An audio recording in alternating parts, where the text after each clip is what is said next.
Degree అందరూ ఇస్తారు. Career కి క్లారిటీ ఇచ్చేది మాత్రం కాన్ఫిడో. బెస్ట్ యూనివర్సిటీ సీట్ తో పాటు సెటిల్ అయ్యే స్కిల్ కూడా గ్యారంటీ.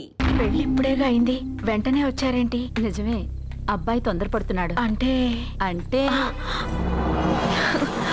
బ్యూటిఫుల్. ఏంటో నువ్వు చేస్తున్న పని? నా పిల్ల మెళ్ళో నగలు వేస్తావా? నీకు దాని మెళ్ళో తాళి కట్టే అధికారమే ఉంది. నాకు దాని మెళ్ళో వజ్రాల నగలే కాదు, నడుముకు బంగారు ములతాడు కట్టి దాని అందం చూసుకునే అధికారం ఉందిరా పిచ్చి సన్నాసి. ఏంట్రా బాగుతున్నావు? ఏం బాగుతున్నావు?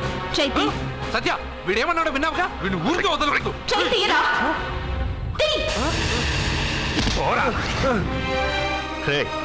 ఇప్పుడేమంటావురా? పెద్దబాబు, వీడేమన్నాడో తెలుసా? వీడనేది మీరు విన్నారంటే వీడిని ఇక్కడే మీరు ముక్కలు ముక్కలుగా నరికేస్తారు. అతనేమన్నాడో విన్నాను, నా చెల్లెలు ఏమన్నదో కూడా విన్నాను. అయ్యగారు, ఏంటి బాబు ఈ అన్యాయం? మీరు నాకేం చెప్పారు? ఇప్పుడు ఏం చేస్తున్నారు? చెప్పిన దానికి చేసిన దానికి సంబంధం ఉందా? సంబంధం లేదని నువ్వే అన్నావు. అలాగే నా చెల్లెలికి వీడికి ఏ సంబంధమూ లేదు. నా చెల్లెల్ని కట్టబెట్టడానికి వీడేమైనా ఆక్స్ఫర్డ్ యూనివర్సిటీ గోల్డ్ మెడలిస్టా? హైటెక్ సిటీ పక్కన 100 ఎకరాలుందా? వీడికి నా చెల్లెల్నిచ్చి ఎందుకు పెళ్లి చేశానో తెలుసా? దాని మెళ్ళో మొదట ఎవడు తాళి కడతాడో వాడు చచ్చిపోతాడని దాని జాతకంలో రాసుంది. అందుకే ఈ పెళ్లి చేశాను.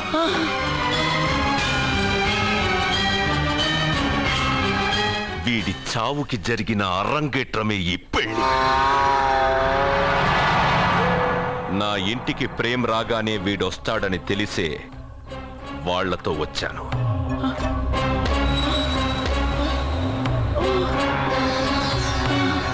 చావు వాణ్ణి వెతుక్కుంటూ వస్తుందనుకున్నాను, కానీ వాడే చావును వెతుక్కుంటూ వచ్చాడు. అందరికీ పెళ్ళయ్యాక మొదటి రాత్రి వస్తుంది, కానీ నీ మనవడికి పెళ్ళైన రోజే చివరి రోజు. వేసేండ్రా వాణ్ణి. అయ్యో,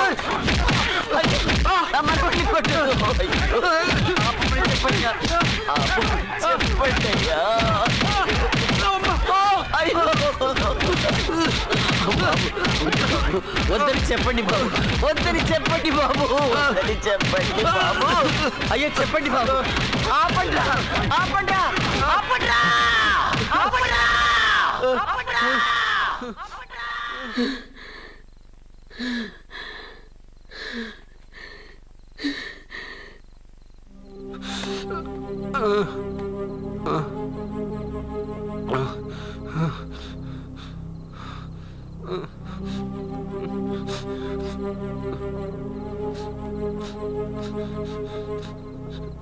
వాడు చచ్చిపోవాలి అంతేగా. అంతమందితో దెబ్బలు తింటూ వాడు బాధపడుతూ చచ్చే కంటే నా చేత్తోనే విషమిచ్చి ఏ బాధ తెలియకుండా వాడిని చంపేస్తాను, చంపేస్తాను బాబు. మమ్మల్ని వదలండి.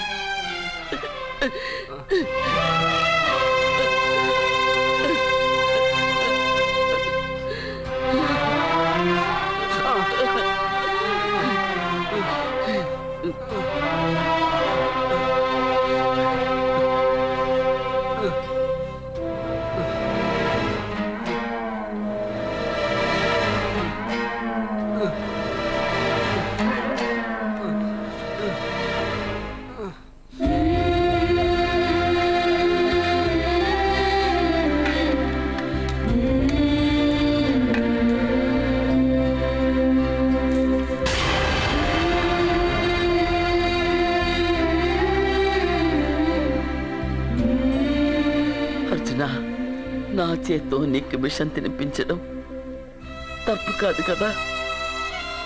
కాదని చెప్పరా? పెట్టమ్మా, పెట్టు. మోసాలు చేసే వాళ్ళ మధ్యన బ్రతికే కంటే చచ్చిపోవడం మంచిది. నీ చేత్తో విషం తిని తృప్తిగా చచ్చిపోతా. రే నాన్న, ఈ విషయం ముందు నేను తినకుండా నీకే ఎందుకు పెడుతున్నాను తెలుసా?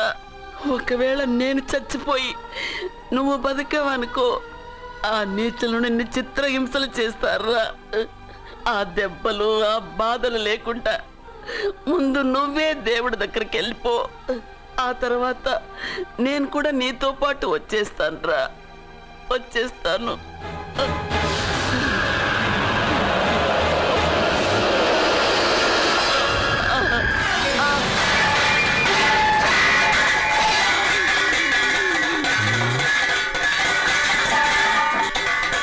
అమ్మమ్మ, అమ్మమ్మ, అమ్మమ్మ,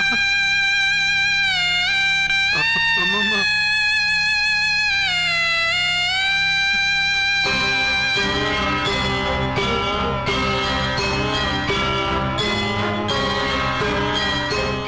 అమ్మమ్మ లేదు, నేను ఉండను. నువ్వు ఇంకేం చేస్తావు ఇక్కడ?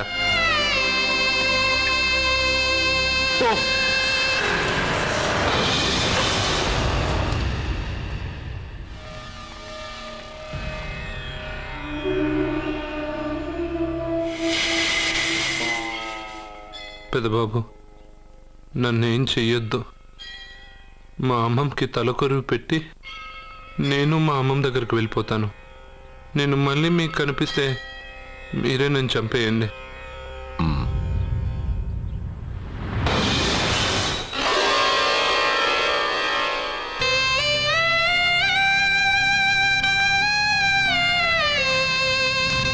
అమ్మమ్మ, నేను చనిపోయాక నువ్వు చనిపోవాలనుకున్నావు, కానీ నువ్వే ముందు చనిపోయావు.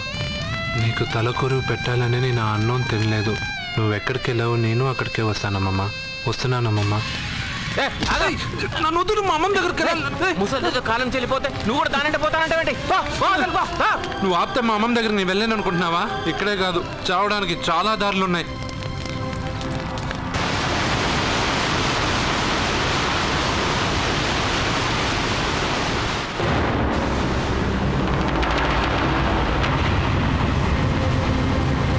అమ్మమ్మ, నిన్ను వదిలిపెట్టి నేను ఉండలేనమ్మమ్మ. నువ్వెక్కడికి వెళ్ళావో నేను అక్కడికే వస్తున్నా.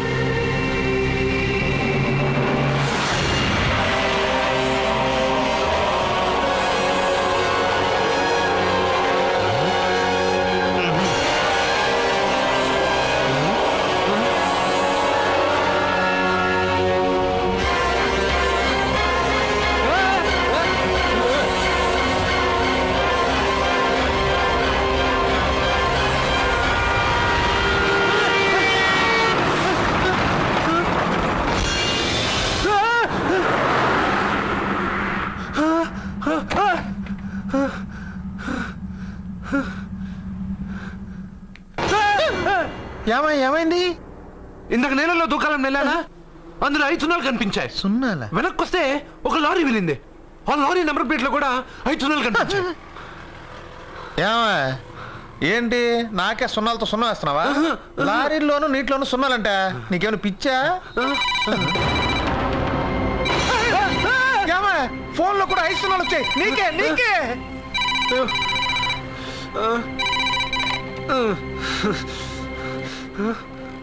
అర్జున్, ఆ ఎస్టీడీ బూత్ లో ఏం చేస్తున్నావు? ఎందుకు భయపడుతున్నావు? ఎవరు మాట్లాడేది? రామకృష్ణ మఠం పక్కన శ్రీ విద్యానికేతన్ స్కూల్ హోర్డింగ్ ఉంది. దాని ఎదురుగా ఉన్న under construction building 8th floor కి రా. నేనెవరో నీకు తెలుస్తుంది.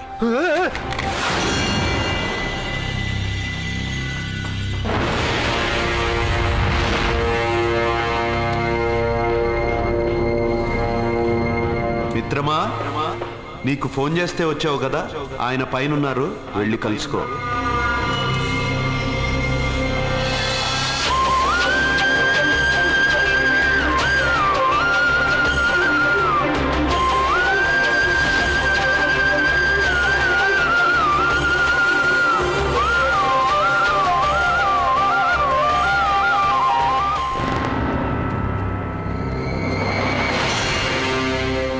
మిత్రమా, నీకు ఫోన్ చేస్తే వచ్చావు కదా, ఆయన పైనున్నారు, వెళ్ళి కలుసుకో.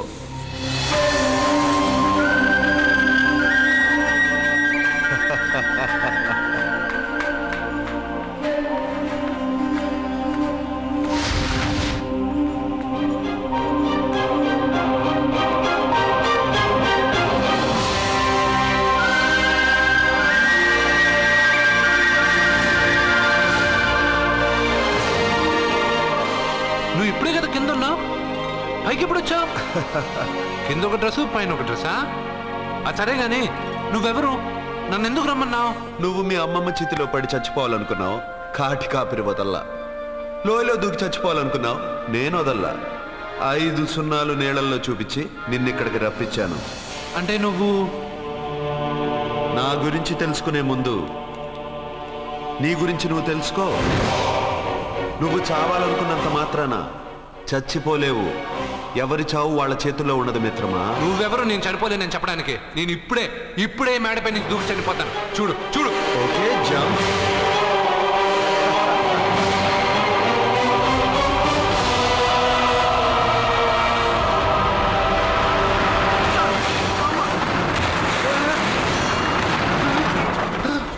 Stop stop.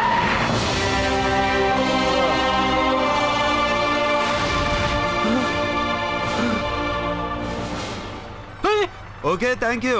అదెవడు కావాలయా? డబ్బుల్ది. డబ్బంటే డబ్బు అంటేనా? 200 కిలోమీటర్ల ముందు ఎక్కడ ఏమన్నావు? దిగేటప్పుడు ఇస్తారన్నావు కదా, ఇప్పుడు డబ్బులా అంటావేంటి? డబ్బుల్ది 100 రూపాయలది. 100 రూపాయలా? అంటే ఏంటి 100 రూపాయలు అంటే తెల్దా నీకు? ఏంటి ఎటకారమా? నీటి కనిపిస్తున్నావు కదా లారీకి ఎత్తుకున్నాను. నాకు ఇయ్యాల్సిన 100 రూపాయల బదులు 1000 రూపాయలు బదిలీ నీకు. దొంగ బేరం. ఇలా సార్ అయ్యే, అతను 200 కిలోమీటర్ల ముందు మీ బండి ఎక్కాడా? అవునయ్యా, ఆడో పెద్ద 420 కేడి. అవ్వా సార్ ఇప్పుడే సార్ అతను 8వ అంతస్తులో ఉన్నాడు. అతను దూకమంటే నేను అక్కడి నుంచి దూకాను. ఏంటమ్మా 8వ ఫ్లోర్ నుంచి ఆడు దూకమంటే దూకేశావా? నువ్వు బతికేశావా? అది నేను నమ్మాలా? ఎలా? నువ్వు ఇప్పుడే కదా 8వ అంతస్తులో ఉన్నావు. ఎప్పుడు 200 కిలోమీటర్ల ముందు వెళ్ళి ఆ లారీ ఎక్కావా? 200 కిలోమీటర్లేంటి, 2000 కిలోమీటర్లైనా వెళ్ళి ఎక్కి రాగలను. మరి నీ సంగతి ఏమిటి? చస్తానన్నావు, చావలేదు. That is fate, నసీబ్. ఈ తలరాతను కాదని సూసైడ్ చేసుకునే వాళ్ళందరూ బతికేస్తారు నీలాగా. నా తలరాత నీకెలా తెలుసు? ఎవరికి ఎప్పుడు ఏం జరుగుతుందో నాకు బాగా తెలుసు. నీకన్నీ తెలియడానికి నువ్వేమన్నా దేవుడువా? అవును. నువ్వు దేవుడువా? ఎందుకు నవ్వుతున్నావు? నువ్వు చెప్పిన దానికి నవ్వు రాక? నువ్వు ఇందాక ఎక్కడి నుంచి దూకావు? మేడ మీద నుంచి. అప్పుడు ఎక్కడ పడ్డావు? రోడ్డు మీద. ఇప్పుడు ఎక్కడున్నావు చూడు. భయంగా ఉంది. నీకు భయమే కదా? ఏదో మొండిగా చావాలని డిసైడ్ అయిపోయావు. చావంటే నీకు భయమే కదా? సరే గాని నువ్వు దేవుడు అని చెప్పావు, కానీ చూడడానికి నువ్వు చాలా సింపుల్ గా ఉన్నావు. సింపుల్ గా ఉన్నానా? అయితే ఇప్పుడు చూడు. రే, మీ అమ్మమ్మను కాదురా, నేనే. మళ్ళీ చూడు. నువ్వు కాదురా, నేనే. ఇలాగే ఉండిపోనా? వద్దు, ఇంతకు ముందు ఎలా ఉన్నావో అలాగే ఉండు. కానీ నువ్వు దేవుడు కాదు, నువ్వు ఎవరో మాయలు మరాఠీవి. ఆహా. అయ్యో రే, కంగారు పడద్దు. ఎప్పుడైనా దేవుణ్ణి చూసావా? ఎందుకు చూడలేదు? మా ఊరి గుడిలో దేవుడు తలపైన పెద్ద కిరీటం, నడుంకొక చిన్న గుడ్డ కట్టుకొని ఒళ్ళంతా నగలేసుకుని ఉంటాడు. చాలాసార్లు చూశాను. అరే, నేనే నగల కొట్లో ఆర్డర్ ఇచ్చి చేయించుకున్నట్టు చెప్తున్నావేంటి? అవన్నీ మీరిచ్చినవే. నేను ఎక్కడైనా ఉంటా, ఎలా అయినా ఉంటా, ఏ రూపంలో అయినా కనపడతా. నువ్వు దేవుడు అంటున్నావు. పాప అమాయకుడైన లారీ డ్రైవర్కి డబ్బులు ఇస్తానని ఎందుకు మోసం చేశావు? తప్పు కదా మిత్రమా? డబ్బుకి దేవుడికి సంబంధం లేదు. డబ్బు మనిషి కనిపెట్టింది. మీరు డబ్బుని లక్ష్మీదేవిని పూజిస్తున్నారు, కానీ లక్ష్మీదేవి ఫోటో డబ్బు మీద లేదే. మహాత్మా గాంధీ ఫోటో డబ్బు మీద ఉంది. మీరు ఖర్చు పెడుతున్న డబ్బు పైన సంతకం ఆ పరమేశ్వరుడిదా, ఎవరో రిజర్వ్ బ్యాంక్ గవర్నర్ది? మీరు ఎంతో మంది దేవుళ్ళని కొలుస్తారు కదా, మరి ఆ పేర్లు రాయకుండా మీరు మాట్లాడుతున్న భాషల పేర్లు డబ్బు మీద ఎందుకు రాశారు? అలాంటి డబ్బు ఆ లారీ డ్రైవర్కి ఎందుకు ఇస్తానురా? ఇంకో వారం రోజుల్లో ఆ లారీ డ్రైవరు మీ డబ్బులో 10 లక్షల లాటరీ గెలవబోతున్నాడు. నన్ను తిట్టుకుంటున్న లారీ డ్రైవరు ఆ డబ్బు గెలవగానే నాకు కొబ్బరికాయలు కొడతాడు. నన్ను కొలిచే అందరినీ వదిలిపెట్టి నీ ముందుకు ఎందుకు వచ్చానో తెలుసా? నీ మంచి మనసు చూసి. నువ్వు అందరి కోసం దండం పెట్టుకుంటావు, నీ కోసం పెట్టుకోవు. అలాంటి నువ్వు నీ భార్యని వదిలిపెట్టకూడదు, చావకూడదు. నీ ఒంటరిగా వాళ్ళందరినీ ఏం చేయగలను? నువ్వు బలహీనత ఎక్కువ ఊహించుకుంటే బలహీనుడు. నువ్వు బలం ఎక్కువ ఊహించుకుంటే బలవంతుడు అవుతావు. యద్భావం తద్భవతి. నువ్వు ఏది కోరుకుంటే అదే నీకు లభిస్తుంది.